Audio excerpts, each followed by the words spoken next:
3,000. That's right, we've flipped more than 3,000 profitable houses and can teach you how to do the same thing. Click the Academy link for your free roadmap to financial freedom. Okay. Hi, my name's Lance. Started in real estate investing about a year ago, a year and a half ago, and it's something that I've always been interested in. The way I found Peter is I found him online and did a lot of research, and I actually searched a whole lot of different coaches, read up on them, and read up on their programs, on how they went about things. His program actually works very good no matter where you are in the country, no matter what you're doing. An example of that is I didn't have any buyers in the city of Dallas, and a guy in San Antonio called me and asked me if I had a buyer in Dallas, and I told him no, but I could find one.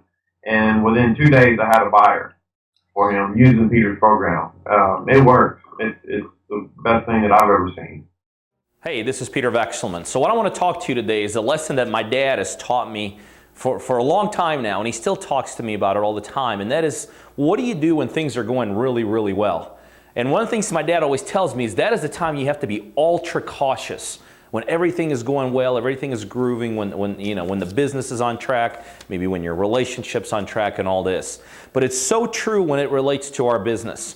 So let me read an email I just got from, actually this is from an extremely savvy investor, someone that's done deals for many years in the past, continuously doing deals. And this is an email that just came in this morning when I checked my emails. And here's what it says.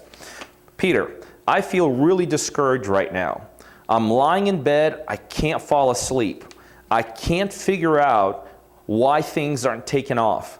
The leads are pouring in like never before. We've had contracts on great deals. And I know they're great deals because I've moved these deals over and over in the past.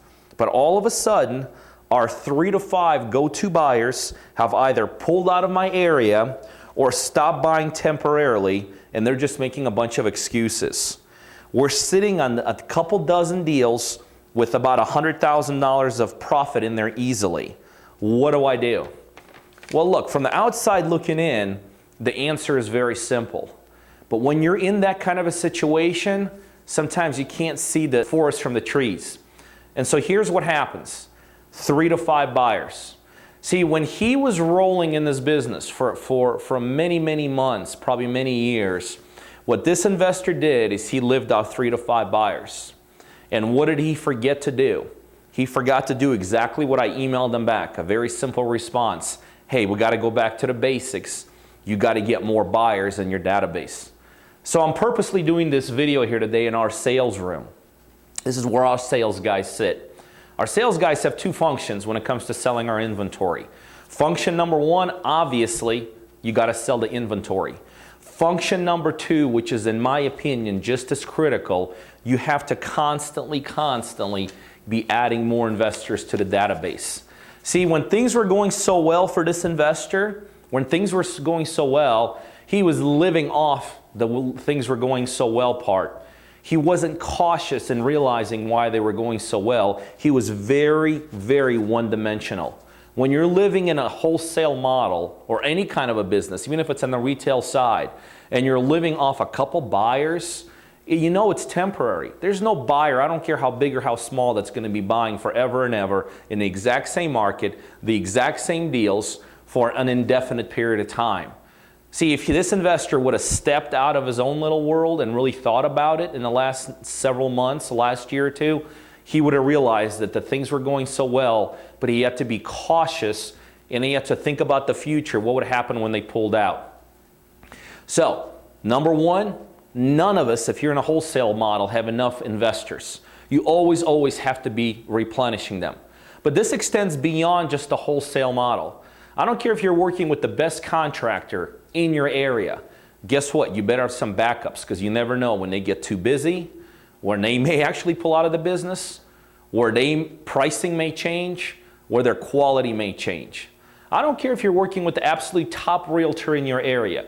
You better have some backups to go to if that agent all of a sudden changes their strategies or their philosophies, or maybe they also get too busy and can't handle all your inventory.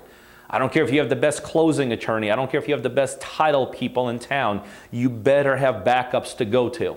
And see, the other thing is when I talk about backups, I don't mean like backups that you write on a piece of paper that you're going to call and introduce yourself if all of a sudden everything falls apart. I'm talking about the kind of backups you're still giving them some kind of at least second tier business. Every once in a while throwing that closing attorney a couple closings. Every once in a while giving that contractor some jobs. Every once in a while giving that realtor some opportunities to either find deals for you or sell deals for you.